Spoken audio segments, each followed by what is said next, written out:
మిత్రులారా, ఏపీలో డిఎస్సి వాయిదా, అదే రకంగా ఒకేసారి నెలలో ఏపీపీఎస్సి ఎగ్జామ్స్ డిఎస్సి పరీక్షలు ఉన్నాయి కాబట్టి వాయిదా పడుతుందనేటువంటిది వాదనలు అయితే వినిపిస్తూ ఉన్నాయి.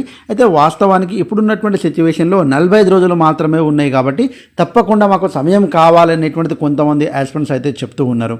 వాస్తవానికి ఈ సమయంలో మనం చాలా ఫోకస్డ్గా చదవాలనుకుంటున్నాము. కానీ ఈ న్యూస్ విన్న తర్వాత ఎందుకో ఒకసారి మనకు 45 రోజుల తర్వాత తప్పకుండా ఉంటుందా డిఎస్సి, లేకుంటే ఉండదా, లేకుంటే పోస్ట్పోన్ అవుతుందా అని ఈ రకంగా మనకు ఆలోచన వస్తూనే ఉంటుంది. అసలు ఈ సమయంలో మన యొక్క మైండ్ సెట్ అనేటువంటిది ఏ రకంగా ఉండాలి, మనం ఏ రకంగా మనం ఆలోచించగలగాలి, ఏ రకంగా ఉంటే మనం ఉద్యోగం సాధించగలం అనేటువంటిది ఒక్కసారి మనం ఇవన్నీ కూడా అనలైజ్ చేయడానికి ప్రయత్నం అయితే చేద్దాము.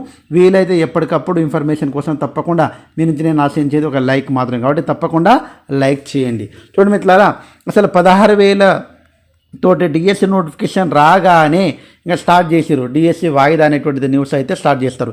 పేపర్ వాళ్ళే ఇక్కడ ఇచ్చారు చూడండి, ఒకసారి న్యూస్ చూద్దాము.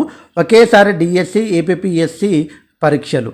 అయితే ఏపీపీఎస్సి డిఎస్సి పరీక్షలు షెడ్యూల్ ఒకే సమయం ఉండటంతో రెండు రాసే కొంతమంది అభ్యర్థులు ఆందోళన వ్యక్తం చేస్తున్నారు. కాబట్టి తప్పకుండా 2 ఎగ్జామ్లు ఒకేసారి ఉండవద్దు, ఇది అందరూ చెప్పేటువంటిది, మనం కూడా యాక్సెప్ట్ చేయాల్సిందే.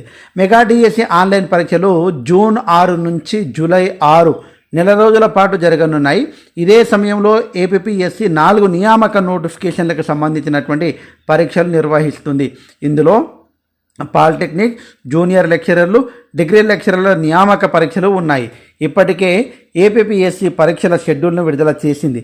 జూన్ 16 నుంచి 26 వరకు ఈ పరీక్షలు జరగనున్నాయి. కాబట్టి జూన్ 16 నుంచి 26, ఇక్కడ మనకు ఇక్కడ 16 నుంచి 26 అంటే ఇక్కడ 10 రోజులు, ఇక్కడ మనకు అవన్నీ కూడా దీంట్లో కూడా కలుస్తున్నాయి. కాబట్టి అదే సమయంలో ఈ రకంగా పరీక్షలు ఉండటంతో ఆందోళన వ్యక్తం చేస్తూ ఉన్నారు. అయితే ఇప్పుడు మనకు డిఎస్సి వాయిదా పడుతుందని చాలామంది చెప్తూనే ఉన్నారు. అయితే ఇక్కడికే మోసం పడతాం అన్నట్టు. ఎందుకంటే అసలు డిఎస్సి వాయిదా పడుతుందా లేదా తర్వాత విషయం, అసలు ప్రిపరేషన్ స్టార్ట్ చేయకముందే వాయిదా అనేటువంటిది ఆలోచన మీలో వస్తే మీ పోస్ట్ అనేటువంటిది వాయిదా అవుతుంది మిత్రమా, గుర్తుపెట్టుకో. అంటే మనకు ఉన్నటువంటి సిచ్యువేషన్లో 45 డేసే ఉంది, మనం చదవలేము అనేటువంటిది కాన్సెప్ట్, నెగిటివ్ ఫీలింగ్ తోటే చాలామంది ఉంటారు. ఆ నెగిటివ్ ఫీలింగ్ తోటే ఉండదు. ఎందుకంటే గతంలో జగన్ ప్రభుత్వం 30 రోజులకు టెట్ పెట్టినటువంటి సందర్భాలు చూసాము. అదే రకంగా గ్రూప్ 2 అనేటువంటిది వాయిదా అని అందరూ అడిగారు, కానీ గ్రూప్ 2 ఎగ్జామ్ అనేటువంటిది అలాగే నిర్వహించడం అనేటువంటిది జరిగింది. కాబట్టి పోస్ట్పోన్ అనేటువంటిది మీ యొక్క మైండ్లోకి రావద్దు మిత్రులారా. తప్పకుండా ఎగ్జామ్ ఉంటుంది అనేటువంటి ఉద్దేశమే మీలో ఉండాలి. ఎందుకంటే ఇప్పుడు చదవలేము, మాకు పోస్ట్పోన్ అయితేనే బాగుంటుంది అనే ఉద్దేశం ఎవరికైతే ఉంటుందో వాళ్ళు ఇలాంటి రకమైనటువంటి న్యూస్ను ముందుకు తెస్తూ ఉంటారు. నేనేం చెప్తున్నా అంటే తప్పకుండా ఇప్పుడున్నటువంటి సిచ్యువేషన్ ప్రకారం ఏపీపీఎస్సికి సంబంధించింది కావచ్చు, అదే రకంగా డిఎస్సికి సంబంధించింది కావచ్చు, ఏది ఏమైనా ఏపీపీఎస్సికి సంబంధించినటువంటి డిఎస్సికి అంటే ఈ 10 డేస్ అనేటువంటిది కొద్దిగా మనకు ఇబ్బందే కావచ్చు, మధ్యలో ఉన్నాయి. కాబట్టి కొద్దిగా మనకు డిఎస్సి ఎగ్జామ్ 6వ తారీఖు దాకా ఉన్నాయి కదా, ఇంకో 5-6 రోజులు కొద్దిగా వెనక్కి జరపచ్చు.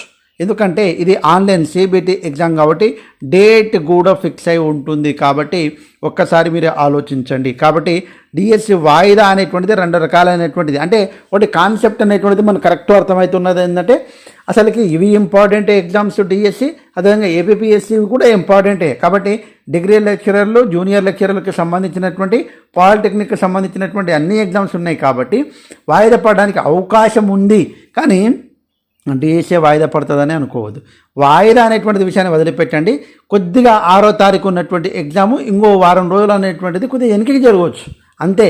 అది మనకు జేఎల్ జరుగుతుందా లేకుంటే డిఎల్ జరుగుతుందా అనేటువంటిది క్లారిటీ లేదు మనకు. కానీ ఇప్పటి నుంచే మీరు పోస్ట్పోన్ అనే ఆలోచన వస్తే మన ఉద్యోగం పోస్ట్పోన్ అవుతుంది మిత్రమా, గుర్తుపెట్టుకో.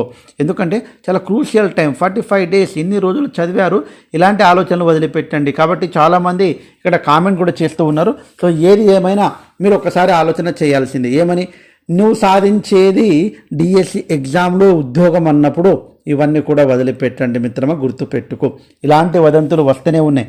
వచ్చిందో రాలేదో, కొంతమంది ఆ పుస్తకాలు కూడా 7వ నెల సర్దుకోనే లేదు, అప్పుడే డిఎస్సి పోస్ట్పోన్ అనేటువంటిది న్యూస్ అనేటువంటిది వస్తూనే ఉంది. సో ఏది ఏమైనా తప్పకుండా మీరు ఒకసారి ఆలోచన చేయాల్సింది ఏంటంటే 100% పోస్ట్పోన్ కాదు, నా ప్రిపరేషన్ కంటిన్యూ చేస్తాను. ఫస్ట్ ఒక 45 డేస్ ప్లాన్ చేసుకోండి మిత్రులారా. తర్వాత దీనికి పక్కడబందిగా మనము ప్రిపరేషన్ అనేటువంటిది కొనసాగించాలి. ఈ ప్రిపరేషన్ అనేటువంటిది చాలా చాలా ఇంపార్టెంట్. ప్రిపరేషన్ సాగిన తర్వాత మనం ఏం చేయాలి, ప్రాక్టీస్ అనేటువంటిది చేయాలి. ప్రాక్టీస్ బిట్స్ అనేటువంటిది చేయాలి. తర్వాత మోడల్ ఎగ్జామ్ అనేటువంటిది రాయాలి.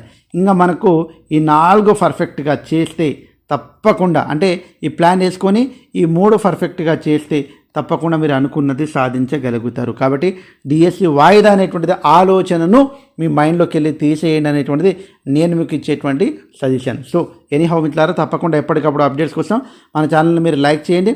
అదే రకంగా జనరల్ ఇంగ్లీష్కి సంబంధించినటువంటి అనేక క్లాసెస్ మన యొక్క యాప్లో ఉన్నాయి. ప్లే స్టోర్ నుంచి మన యాప్ మీరు డౌన్లోడ్ చేసుకుంటా మనస్ఫూర్తిగా కోరుకుంటూ ముగిస్తున్నాను. Jai Hind. Thanks for watching. All the best. Bye. See you.